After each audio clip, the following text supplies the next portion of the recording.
अस्सलाम वालेकुम। मेरा नाम डॉक्टर महविश मोहसिन है। पैनिक अटैक्स जो कि एंजाइटी की वजह से लोगों में शुरू हो जाते हैं, उसके बारे में हम ये डिस्कस करेंगे कि क्या पानी के कम या ज़्यादा इस्तेमाल से इन पैनिक अटैक्स में कमी आ सकती है कि नहीं। तो बेसिकली क्या होता है कि पैनिक अटैक्स में लोगों को कुछ फिज़िकल सिम्टम्स आते हैं, जिसमें हेडेक हो गया या दिल की धड़कन तेज़ हो गई या ऐसा फील होता है कि जैसे अभी हार्ट अटैक आ जाएगा।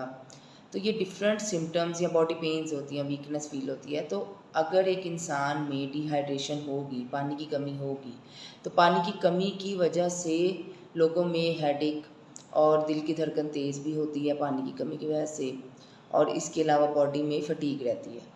तो ऑलरेडी एक बंदा अगर पैनिक अटैक की बीमारी में मुब्तला है, तो पानी की कमी की वजह से भी ये सिम्टम्स आएंगे, तो उसकी बीमारी वर्स हो सकती है, क्योंकि वो यही सोचेगा कि शायद ये मुझे बार बार अटैक की वजह से ही सिम्टम्स आ रहे हैं। लेकिन ये भी रीज़न हो सकती है कि मेडिकेशन से हो सकता है उसके अटैक तो स्टेबल है, बट क्योंकि डिहाइड्रेशन हुई है और उसकी वजह से भी ये मिलते जुलते सिम्टम्स आते हैं, तो पेशेंट कहीं ना कहीं स्ट्रेस में रहता है कि मेडिकेशंस के बावजूद मेरे पैनिक अटैक्स कंट्रोल नहीं हो रहे हैं।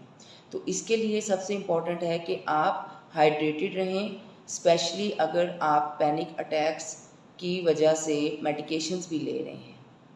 डिहाइड्रेशन की वजह से आपकी मेमोरी पे भी अफेक्ट हो सकता है। उसकी वजह ये है कि जब हमारी बॉडी में पानी की कमी होती है, जैसे कि मैंने पहले बताया था कि ब्रेन का काफ़ी ज़्यादा हिस्सा पानी की वजह से ही फंक्शन करता है। तो जब हमें डिहाइड्रेशन होती है, उसकी वजह से हमारी बॉडी इतनी एक्टिव नहीं फील कर रही होती, हमारा ब्रेन इतने अच्छे से सोच नहीं पा रहा होता।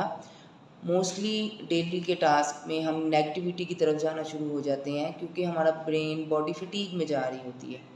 तो उसके रिज़ल्ट में क्या होता है कि हम कंसंट्रेशन भी नहीं कर पा रहे होते अपने डेली के टास्क में, स्पेशली जैसे जॉब वगैरह करते हैं जिसमें आपकी मेंटल हेल्थ बहुत इम्पॉर्टेंट होती है, तो उसमें हम कंसंट्रेट नहीं कर पा रहे होते हैं, जिसकी वजह से पेशेंट को शायद ये फील हो रहा होता है कि उसकी मेमोरी ख़राब हो रही है, जबकि वो कंसंट्रेशन का मसला आना शुरू हो जाता है डिहाइड्रेटेड रहने की वजह से। तो इसीलिए पानी का इस्तेमाल डेली रूटीन के टास्क को अच्छे से परफॉर्म करने के लिए भी बहुत ज़्यादा ज़रूरी है।